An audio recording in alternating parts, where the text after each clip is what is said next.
Good morning and welcome to All Things Marcellus with me, Attorney Doug Clark of the Clark Law Firm. I am located at 1563 Main Street in Peckville, Pennsylvania, and I am right here every Sunday from 8 to 9 a.m. on this station to bring you, the Pennsylvania landowner, the information that you need to know regarding natural gas development here in Pennsylvania. And there are a few things that we need to make sure that you, as a listener, never forget. And the first being that I, Attorney Doug Clark, and the Clark Law Firm has not, do not, and will not represent gas or pipeline companies. I and the Clark Law Firm represents Pennsylvania landowners, property owners, and oil and gas right owners. Never represented a company, and listen closely, I never, ever will.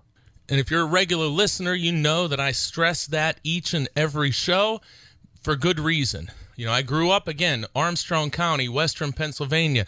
Father, steelworker farmer. His father, steelworker farmer. It's the way I grew up. I love representing the landowner.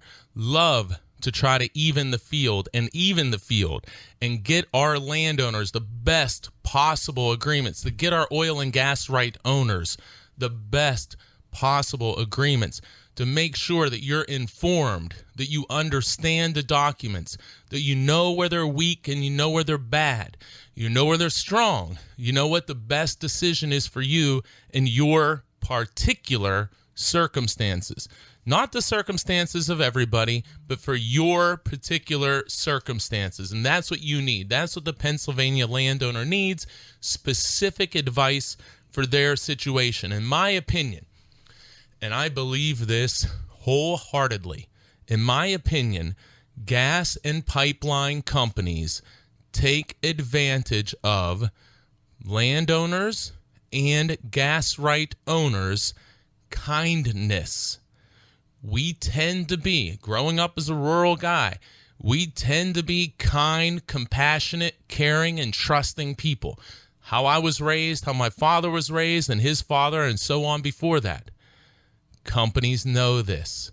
They, my very strong opinion, take advantage of kindness and trustingness, that's a word, trustingness, kindness and the trust of landowners. You hear me say, look, to this day, my father sells hay from the field based on a handshake, or sells hay from the barn based on a handshake. That's the way we've grown up. That's the way we've done business. That's the way clients of mine, 50, 60, 70, 80 years old, that's the only way they've done business.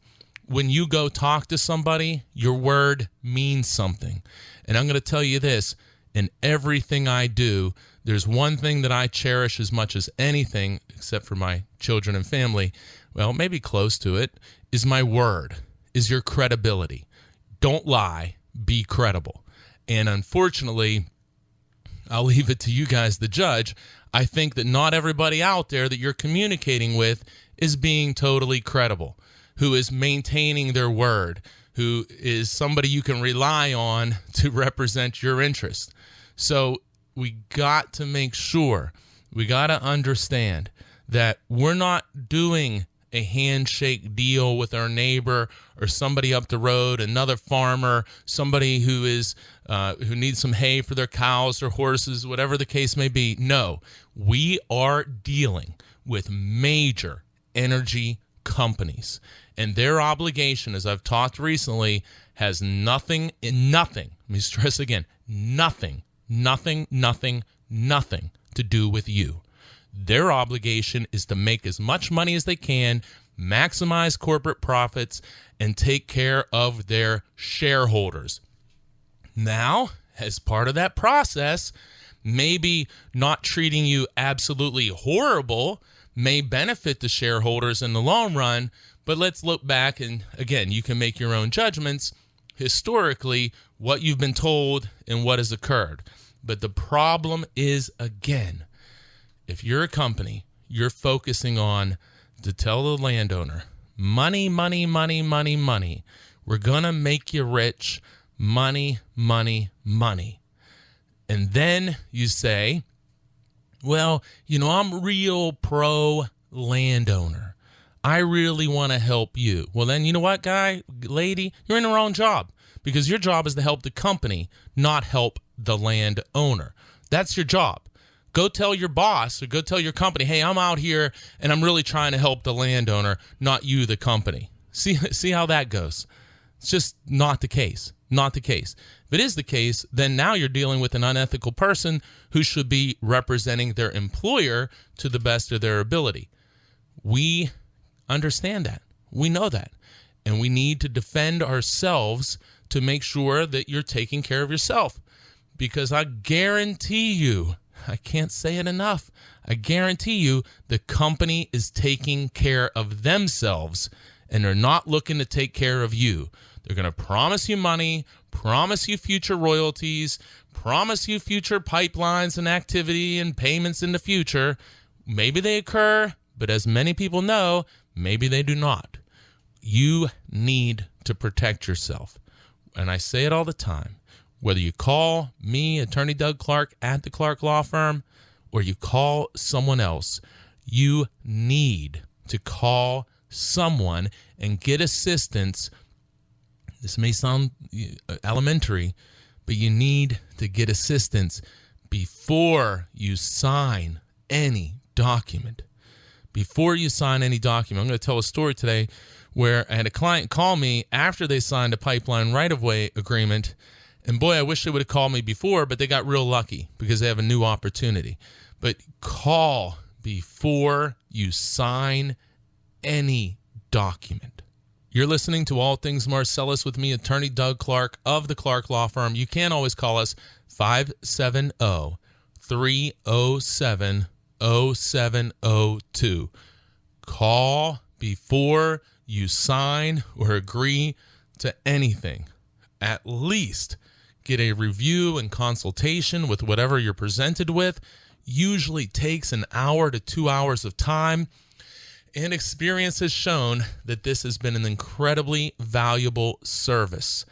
Take advantage of it. Call 570-307-0702. Get help now, not after you sign. Okay, I'm going to jump into my little story here now. We got a lot to talk about. And again, if you signed a pipeline agreement already, you may have other ones, and you can learn from this information. If you haven't signed one, if you're presented one, initially, I hope you give us a call, get a review and consultation, learn what we do, see if we can help you further, but learn your rights. Call us 570-307-0702. Whatever the case may be, we got to get you this information. And maybe you're going to get a pipeline offer in the future, and this show and this information is going to help you, as will pipelineattorney.com. I talk to people all the time. Clients come in, we do telephone calls, we talk, and they don't know about the websites. Check out pagasleaseattorney.com. Check out pipelineattorney.com.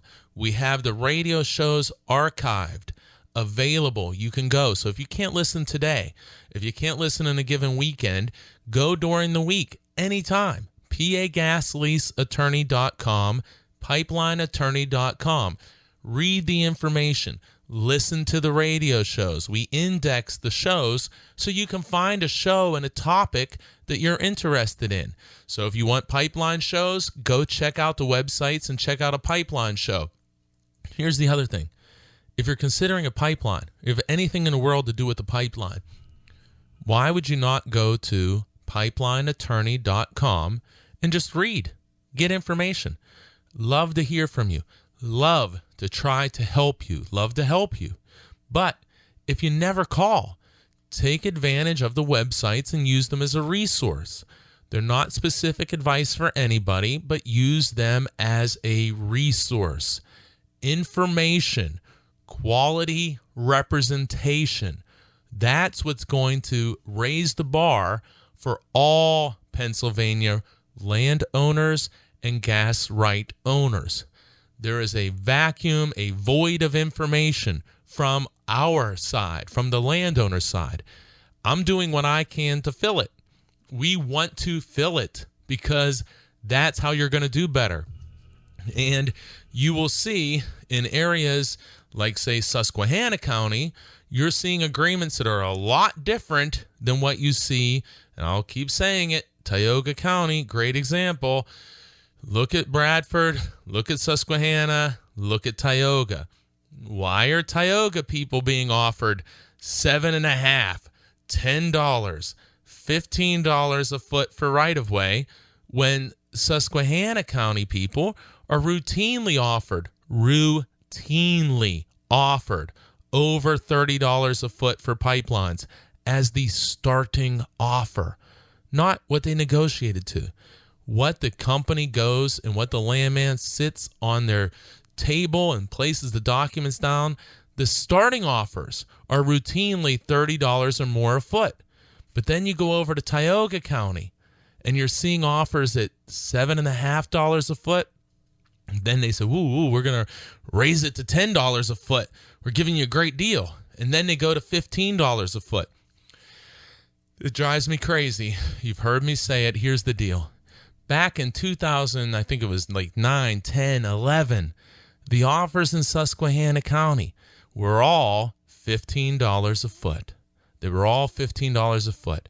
And what they did was the companies went out. They signed everyone they could at $15 a foot. They told everybody, this is the highest price we pay. This is what we're paying everybody. This is the market.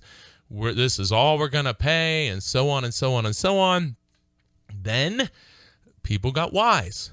People stopped signing bad agreements. People stopped signing agreements for very low-level compensation. And then what happened? All the companies paid more money. They all paid more money. I can't remember seeing a $15 a foot easement agreement in I don't know how many years in Susquehanna County, Bradford County. I can't recall seeing one for $15 or less than $30 in probably years, several years, because people stopped signing bad agreements. That's why I say many times on the show, stop signing bad agreements. People stopping to sign bad agreements, or stop signing bad agreements. When people stop signing bad agreements, what happens? The agreements become better. If everybody stopped, if everybody stopped signing for $15 a foot, $16 a foot, everybody stopped signing, I'm going to give you an absolute answer to the question, well, then what happens? Well, here's what happens. The pipeline companies will pay more money. If everybody stops at $15 a foot, the pipeline companies will pay you more money. They will pay everybody more money. That's what will occur. But when there are people signing bad agreements for low-level compensation, they will not raise the money they're going to pay you because there's still people signing. So we need to stop signing bad agreements. We need to stop falling into the trap of, I'm going to get a bunch of money in the future. No. Each and every agreement that you're presented should be looked at as a potential opportunity, an opportunity that you must maximize. And if you don't care about yourself, care about your spouse, your significant other, care about your children, care about your grandchildren. The companies have enough money. Let's put some money in your pocket. Let's protect your property. That's what we need to do. So I'm going to tell you this little story about what happened recently with a client who signed a pipeline agreement without any attorney, and they got real lucky because the company had to come back and ask for a change. I'm going to tell that story and what we were able to do here. Very important, and it shows you why you need to get assistance before you sign. You're listening to All Things Marcellus with me, Attorney Doug Clark of the Clark Law Firm. You can join me right here every single Sunday, 8 to 9 a.m. Make sure you do for All Things Marcellus. Make sure you call, learn about reviews and consultations, whether it's pipeline agreements, anything. Call, get a review and consultation at minimum, and then we see where it goes from there. But take advantage of this very valuable service. It takes typically 1 to 2 hours. You can call us 570-307-0702. That's 570-307-0702. And tune in again every Sunday, 8 to 9 a.m. right here in this station. And I'll be right back after this. And pay attention to it. A very important message. I'll be right back. Welcome back to All Things Marcellus with me, Attorney Doug Clark of the Clark Law Firm. Remember, and you should, I hope you do, join me every Sunday, 8 to 9 a.m. right here in this station where I'm going to bring you, the landowner, gas right owner, the information that you need regarding natural gas development here in Pennsylvania. You can always call the office, 570-307-0702. So I broke a little from my intro, so let me just remind everybody, as you should know, I only represent property owners, gas right owners. I do not represent gas or pipeline companies. Not that I do not now. I never have, and I never will. A company could drive up to my office, bring a dump truck of $100 bills. I will not represent gas or pipeline companies. You can hear me say it each week. You can go to the websites. I will not do it because I don't want to. Because I want to represent landowners. I want to even the playing field. I want to even the playing field for people like my grandparents, like my parents, like all the neighbors that I grew up with in the Airport Road in Armstrong County, Dime Road, Parks Township. Look it up. That's what I want to do. That's why I love representing the Susquehanna, Bradford, Tioga, all my southwestern Pennsylvania clients. That's where the help is. That's where we need to get help. I love doing it. So anything, oil and gas leases, oil and gas lease amendments, unitization issues, royalty issues, breach of contract issues, buying and selling land in oil and gas areas, meter sites, surface use agreements, well pad agreements, any and all contracts and issues related to natural gas development. Hope you give us a call, 570-307-0702. We want to help you. I do. I want to help you. So we hope to hear from you. Okay, let's switch gears. Let's go back. Let's get to the meat of this here. So, all right. So what happens is, here's the story. At the time, landowner calls, and gosh, there's so much here to love about this story. Landowner calls the office, says, hey, so Marcia here does the intake. Situation is, in general situation here, not going to get specific, but general type of situation, landowner signed a pipeline right-of-way agreement with a particular company in the northern area of Pennsylvania. So, unfortunately, the landowner didn't call before they signed this pipeline agreement. They called later on, which again, call before you sign, not after you sign. But these guys got very lucky. Very lucky. You sure as heck can't rely on getting very lucky all the time. But what happened was they entered into a pipeline right-of-way agreement.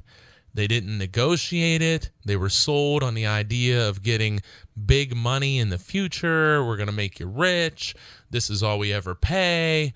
All of the different things that they say at every single meeting, at a kitchen table, on your front porch, on the telephone, always the same.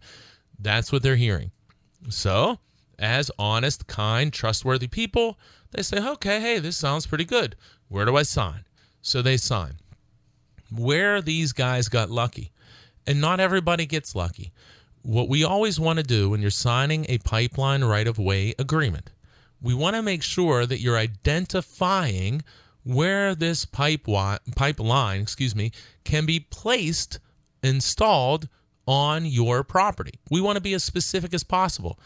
Surprise, we don't like it. This isn't a birthday party. This is your property. This is the future of your property. We don't want surprises here. We want to know where this is going to be. We want the opposite of surprise. We want certainty. So the landowner signs, and there is a map.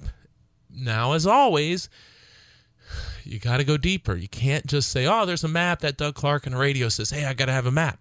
Well, that's not the end of it, because there's a lot of other words, a lot of times, words that mean something, that say things like, yeah, okay, here's the map, that this is where we're going to put it, but we can change it.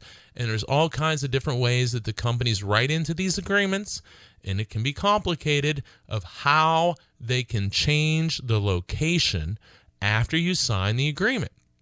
Meaning how they can change the location of where the pipeline can be installed after you sign the agreement, even though you have a map that is attached to the right-of-way agreement that says this is where we're going to put the pipeline.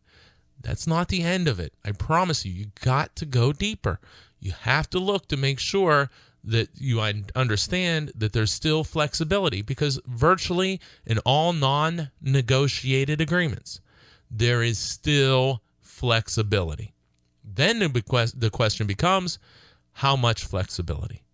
And in this particular case, these property owners got lucky. You're listening to All Things Marcellus with me, attorney Doug Clark of the Clark Law Firm. Join me every Sunday right here, 8 to 9 a.m., and give the office a call. Learn about what we do. Learn about reviews and consultations. 570-307-0702. All right, let's talk about how these landowners got lucky. So in this case, guys, sign a pipeline right-of-way agreement. Didn't negotiate it, didn't negotiate for money, didn't negotiate for additional addendum terms, allows for unlimited number of pipelines, allows for unlimited items, facilities above the ground, allows for water lines above the ground, allows for roadways across the property. Just really your standard company-friendly, very, very company-friendly pipeline right-of-way agreement.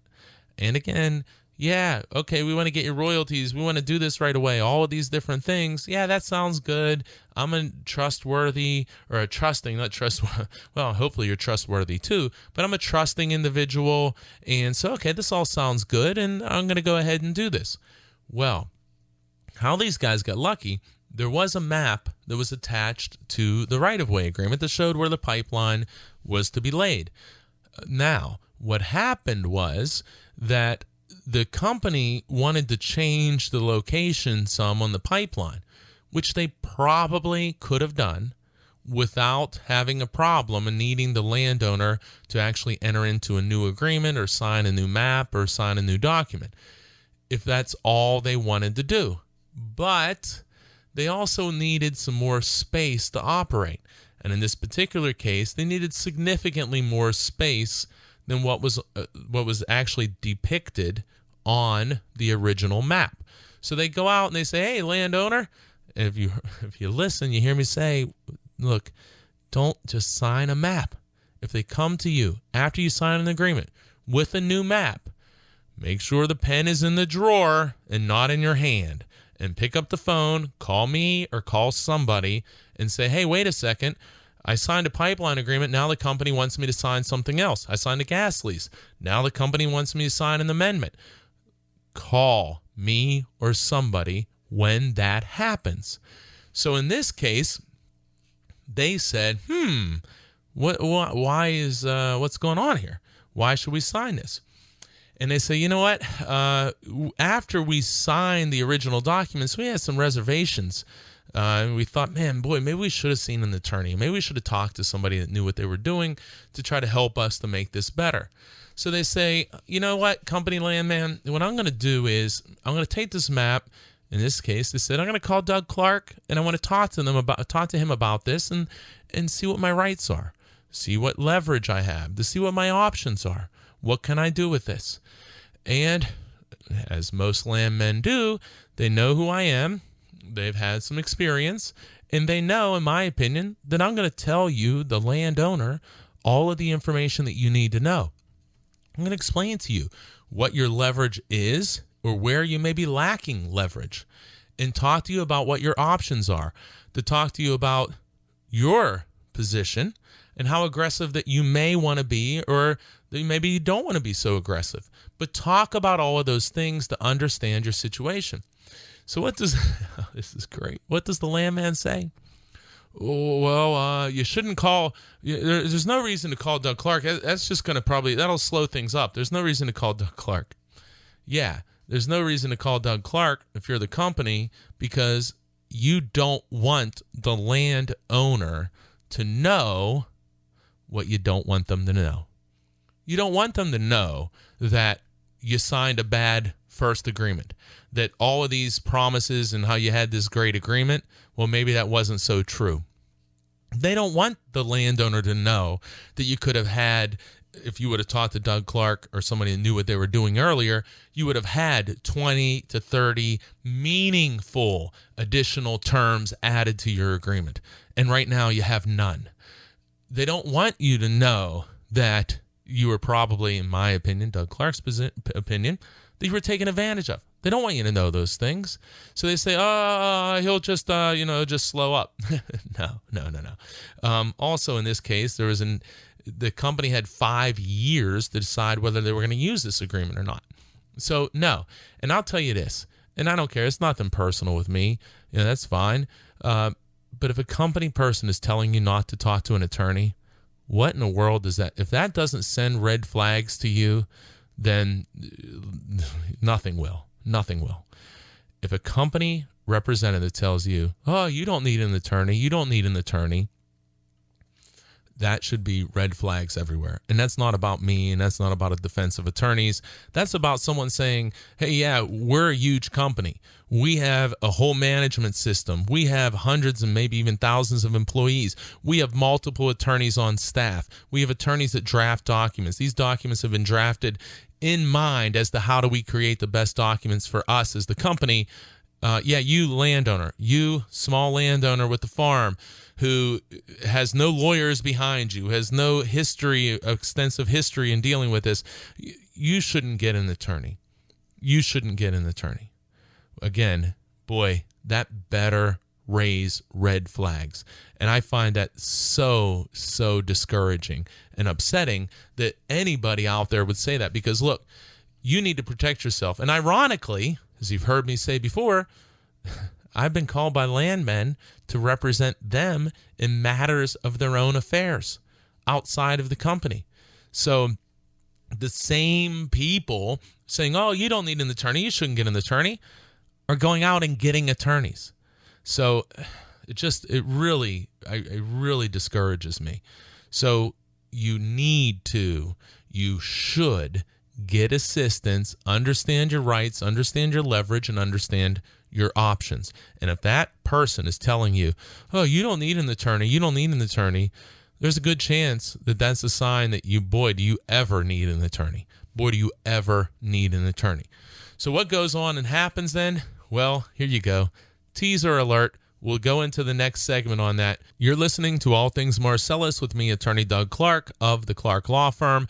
We get back after this break. I'm going to tell you some more about how this is going, what we're going to do, what we're going to be able to do, and how fortunate these people are. But we need to take lessons from this. We take lessons from the idea that, hey, look, not everyone's going to get become this lucky and have the second bite of the apple. So we're going to be smarter. We're going to take a nice, strong, solid first bite so we don't have to hope and pray we get a second bite of the apple. And thankfully, these guys got a second bite, but it's a great illustration of why you should get assistance before you sign anything, and why you sure as heck shouldn't rely on the company to tell you your rights and to explain to you what you need to know about a document, because they're in it for themselves. They're not in it for you. I'll be right back. Welcome back to All Things Marcellus with me, Attorney Doug Clark of the Clark Law Firm. I want to jump right into it here. Okay, so we're talking about the landowner. Landowner signs a pipeline right-of-way agreement. It has a map. That is good. But even though you have a map, that's not the end of the evaluation. This has a map, but the company has flexibility to operate outside of the areas depicted on the map. And in some cases, literally the map means virtually nothing. In other cases, the map has some value. In some cases, when done properly, the map will designate and depict the only areas where the company can operate. In this case, it was somewhere in the middle, where there was a map and the company had some flexibility, but there was a limit to the flexibility, meaning that if they were going to say, all right, originally our pipeline agreement was going to travel 500 feet, but now we want to change where we're going to operate and it's going to travel 2,000 feet on your property. Well, in that scenario, in a case like this, with the language as it was written, the company had to go back and get approval. In some cases, they would not need to do that. In this case, they did. So these landowners, when the company came back and said, hey, we need you to sign this map because we're changing, in this case significantly, the areas where we're going to operate. Landowner says, you know what? Since we signed that other agreement, been thinking about this, and I think maybe we made a mistake, that we should have talked to an oil and gas attorney, somebody with experience in these issues before we sign. So you know what? I think we're going to go ahead and we're going to think about this, and we're going to contact, and they said my name actually in this case, we're going to contact Doug Clark and see what he has to say. Landman says, well, there's no reason to do that. There's no reason to do that. So again, red flags should be coming up everywhere. So they contact me. So we talk, and I explain, here's what's happening. Here's what is the history of this case. And meaning that, you guys, you signed the bare bones form agreement that was presented by the company because you were promised future riches, royalties are going to happen really soon, all of these great things that seem to make sense, and you're trusting and you're kind, and it all made sense, so you went ahead and you signed. You're listening to All Things Marcellus with me, Attorney Doug Clark of the Clark Law Firm. So they sign, but now the company needs them to sign again. So you can't rely on having this scenario for sure. I wish they would have called me before they signed the first document, because if they didn't have a change, first off, if there was a change, they'd be in the same position.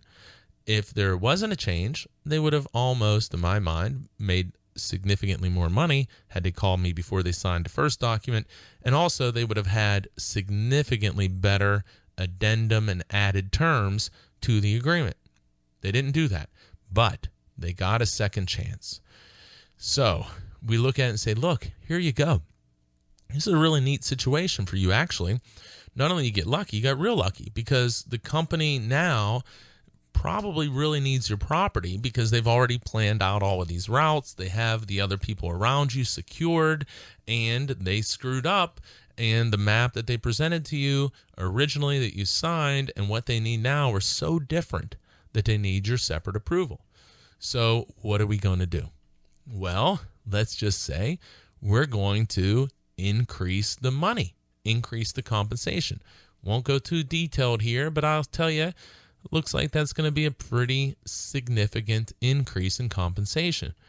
Well, no wonder why the company landman and the company doesn't want this person to call me, because then they'll know what leverage they have. They'll also know that as part of getting a new map, we're going to be able to add additional terms to the original agreement. Things like, as an example, perhaps one pipeline only, perhaps nothing above ground on the property, perhaps no roadways, perhaps termination language, that if there goes a period of time where the property is not being used or the pipeline is not being used, that the easement would terminate and revert back to you. Those are just some examples. There are many, many, many more. But we're going to increase money and we're going to add additional terms. And we probably could have increased money if they called earlier, and we certainly could have added increased terms if they called earlier. So again, why would the company landman say, oh, you don't need to call Doug Clark. You don't need to call Doug Clark. That'll just slow things down. No, they don't want you to know that the agreement that you signed originally with, I think there was no addendum, we're going to add 20 some meaningful addendum terms to this to make this a better document for you to protect you. We're going to increase your compensation, and we're going to advise you of your rights. And look, hey, you're also going to know if you don't want to do it, you don't have to do it. You're going to decide how aggressive you want to be in this negotiation process. Assess your leverage and make some decisions. The company doesn't want you to have that information. They just want you to hurry up and sign this document. Of course, and I say this, it's okay. We know that the company is out for their interest. That's okay. But you know whose interest we're out for? I sure hope it's not the company's. We're out for our own interest. Again, if you don't care about yourself, care about your family, your property and the future generations, and children and grandchildren. Maximize these opportunities. Maximize each and every opportunity. So in this case, thankfully, they didn't rely on the company landman. Why? Because they know that the company landman works for the company, not you, the land and property owner. They don't. They work for the other side. Ask them to see their business card. They're not working for you. So these guys know that. They call, much to the chagrin of the company, because now looks like the company's going to be paying tens and tens and tens of thousands of more dollars by a call to my office. And again, I'm not saying this happens every time, but this is an example. So they call, they learn their leverage, they can negotiate for significantly more money, and then we're going to restrict the terms of the agreement that wasn't done the first time. So now they say, if I could have done this before, why didn't I do that the first time? Well, because you didn't talk to somebody representing you. You didn't talk to somebody who's experienced and who's out genuinely to help you. You didn't talk to that person. You only talked to the company landman. And now these guys get to see firsthand, in this company landman, I'm out for the property owner in this case. That's what I'm going to say. Hypothetically, we'll say, I'm out for the landowner. Well, if you're out for the landowner, why is there 0 or 1 or 2 addendum terms, and those terms really mean next to nothing? Well, because your job, and again, it's okay. That's your job, is to represent your employer, your contracted employer, whatever the case may be, but it's the company. It's ultimately the company and not you, the landowner. So now the landowner sees, wow, I could have had this type of agreement the whole time. Well, yeah, had you called before you signed. Very fortunate, very unusual. It happens, but should have called first, and we would have had a much better agreement initially. Then again, if the company did need to change something, you're in the same position, and actually probably a little stronger position.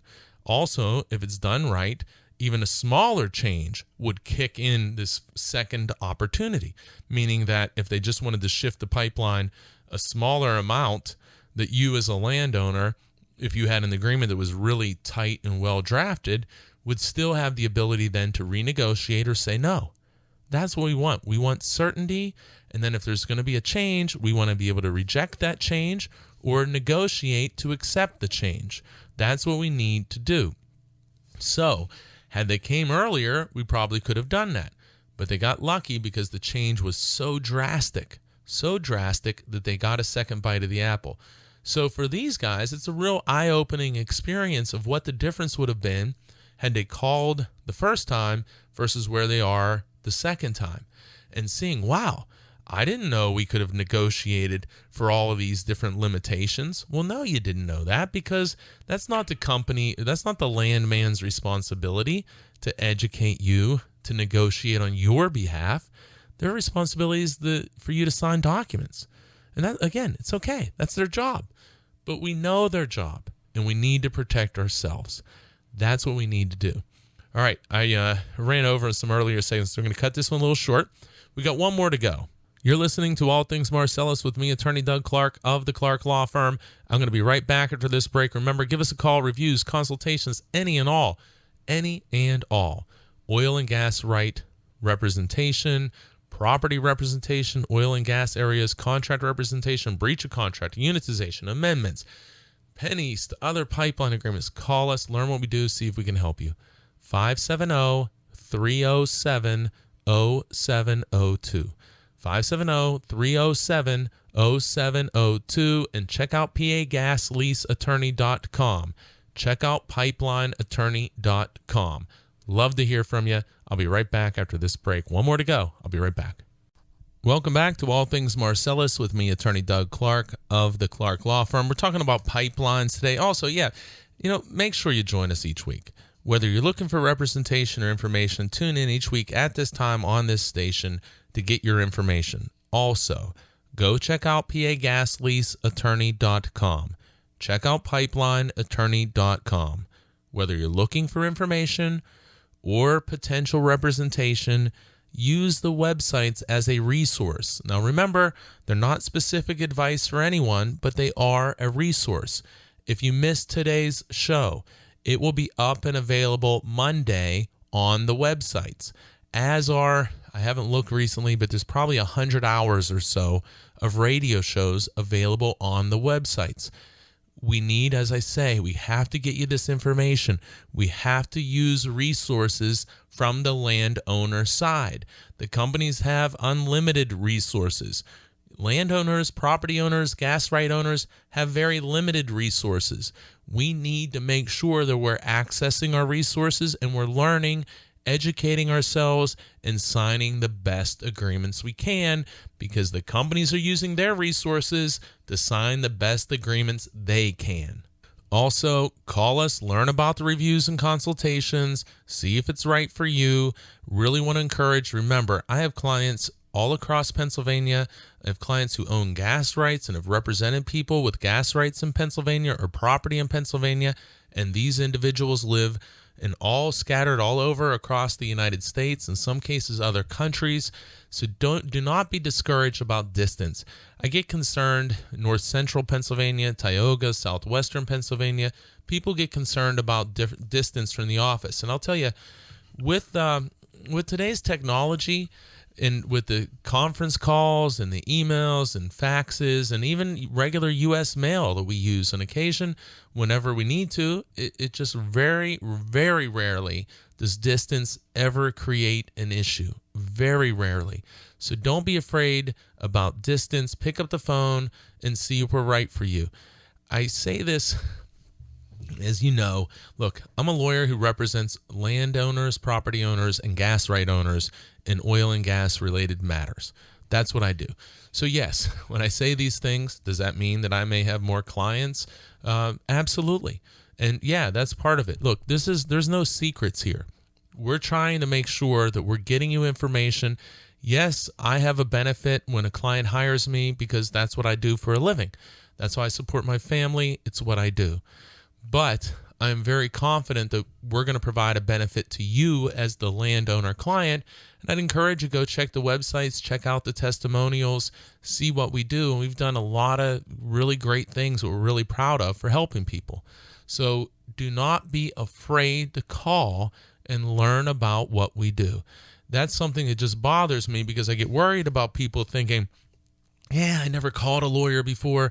Remember the first segment, like I say, my parents, they never called lawyers. They didn't do that. My grandfather, when he was making transactions with regard to the small farm, he wasn't calling lawyers. But this is different.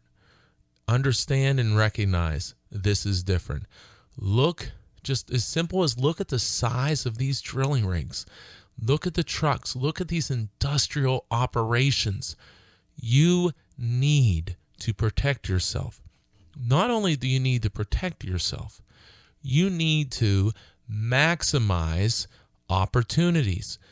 I can't say that yours will be this case, but I can tell you, I don't know how many times, dozens, 100 plus, into the hundreds, there's an offer and we negotiate it and the landowner makes tens of thousands, sometimes hundreds of thousands, and over the course of an agreement can make literally millions of more dollars by a properly negotiated agreement. Now, again, that doesn't happen every time, but probably in the most of these pipeline cases and things like that, most of the time, I can't say always, but I do believe that most of the time we're able to improve these agreements. And if you're not, we're virtually always able to improve them, but often additional compensation, sometimes double, triple the compensation that's offered. Now, again, that's not every time, but it's a lot more than what you may think. A lot more than what you may think. You're listening to All Things Marcellus with me, Attorney Doug Clark of the Clark Law Firm. You can always call 570-307-0702. And I'll tell you, that got me fired up. Just about these deals and getting fired up. I talked to a company representative, or actually a company employee in Texas, regarding a pipeline for a client in Tioga County. Could be any county, just happens to be there. So we have this conversation. My client had told me, we did a review and consultation, talked about his leverage. He could say no and what his rights were, and he wasn't crazy about the pipeline. But he said, you know what, man, I'm not crazy about this. So I said, well, is there a number? If you were given a certain amount of compensation, is this an agreement that you would agree to? So let's pretend you're offered $15 a foot. And so, well, if you were given $50 a foot, would you maybe agree to that? $75, $100, whatever that number may be. So we say, okay, there's a number somewhere. Now, not everybody has a number, but this gentleman had a number. So I talked to the company employee in Texas and said, hey, look, my client understands that he has the right to say no to this offer. My client understands that he doesn't need this pipeline on his property, that he's only going to be paid one time, that he's going to degrade the value of his property by having the pipeline on the property, that he's going to degrade the value of the property near the pipeline because of the close proximity to the pipeline, and he's not really crazy about doing this. So we talked, and I said to him, well, is there a number, is there compensation that would make this something that you would be agreeable to, something that would be acceptable to you? So he comes up with his number. Say to the pipeline, or the employee of the pipeline company, saying, okay, well, here's his number. Most we've ever paid is $15 a foot. That's all we can pay. My answer to that is, that's fine. Not actually relevant to me. If you only want to pay $15 and this gentleman requires $80 and you're not going to pay more, and he's okay not to have the pipeline because it's not worth it to him, then he's just going to politely decline and we'll move on. But company person, well, what else? What else may there be? What if we did this? What if we did that? No.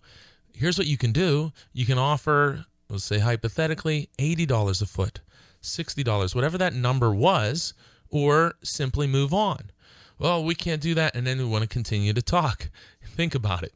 They all joke about going to the car dealership and that the only thing that they fear is the walk out, where you walk out of the car dealership without buying a car, and they continue to try to engage you in conversation.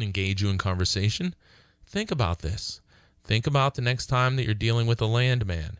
Think about the next time you're talking to a company representative when they want something from you and you don't want to do it. What happens is, well, they want to continue to engage you in conversation. They want to find a weakness. They want to say, well, maybe if we made the right of way instead of 50 feet, how about if we made it 40 feet? Well, no, I still don't want it. Here's the deal. You either pay me my compensation that I'm requesting, or you'll agree to that, and then we'll work on the other terms, or we'll just simply move on. And the companies hate that.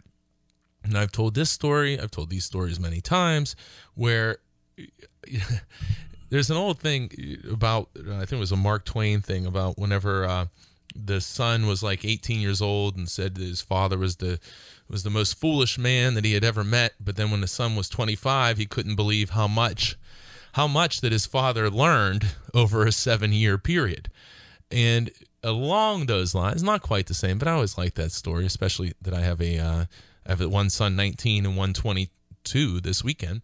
I always like that story because I like to think that I'm in this accelerated information age where I'm getting much smarter all the time. When in reality, I'm still the same, but my children are starting to get a different perspective. Anyway, side point. With that said, so there's many times, and we have this happen. I mean, I'm telling you, this has happened many times. We have this conversation, and we'll pretend we'll apply it to that example I was just giving. So the company says, we're going to pay you $15 a foot. I'm going to say, my client says, no, we want $60 a foot. Company says, you're nuts. You're crazy. That's all we pay. That's what the market is. Blah, da, da, da, da, da, da. All the things that they say. And they say, you're unreasonable, all of these different things. They say, that's okay. If anything changes, let us know. And if anything changes from our side, we'll let you know. You're listening to All Things Marcellus with me, Attorney Doug Clark of the Clark Law Firm. So sometimes there's no further communications on this project with the company for this client because it just falls apart. But that's okay because the client was okay with it falling apart. They said, hey, I need this amount of money in order to justify this project. But many other times, after the company employee or representative says, you're unreasonable, we'll never pay that, we've never paid more than $15, and so on and so on and so on, then all of a sudden the phone rings, all right, we'll pay your $60 a foot. Well, they're not going to agree to $60 a foot immediately. They're going to try to do everything they can and twist and turn and squirm and maneuver to try to get you to agree to less and to think that they'll never go higher until the moment that they do. Again, doesn't happen all the time, but we've had examples in the ranges of company offering $50,000, landowner wants $250,000, company says you're literally insane, but then weeks, months, many months later, phone rings, all right, we'll pay the $250,000. Again, not saying it happens all the time, but you have to understand that these companies, they're not going to just roll over on this money. And that's where you need to understand what your leverage is. You need to understand, are you risking what you are risking? Are you comfortable doing it? And we go over all of these items in reviews and consultations to understand the leverage, to talk about what you may be able to obtain. And then how aggressive do you want to be? And that's important. It's about you. It's not about your neighbor, about anyone else. How aggressive do you want to be? And I'm going to say this yet again. I do not care what your neighbor, say it again, I do not care what your neighbor signed for, unless they signed for something very, very high. But if everybody in your township signs for $15 a foot, does not mean you need to sign for $15 a foot also. And that's the tool that the companies use against you. Your neighbor did, this guy did, this is all we're going to pay, this is all they're going to pay. Yeah, that's what they're going to tell you because they want you to sign. But I'm going to tell you this. I talked to this guy, oh, we never paid more than this. I have in my drawer files where the company paid more than what the guy told me in my ear on the phone that they've never paid. And I have the files in my drawer that say the exact opposite. And that's also where having someone who has a lot of experience in dealing with these companies, who sees how they operate, can really be a benefit to you. And I want to stress too, we don't blow deals. We make deals, or we pass on deals that aren't right. All right, we're at the end. It's been a great show. Thanks for tuning in. Remember, stop signing bad agreements. And the landman works for the gas or pipeline company, not you, the land owner. We'll see you next week at this time on this station. Have a great week, everyone.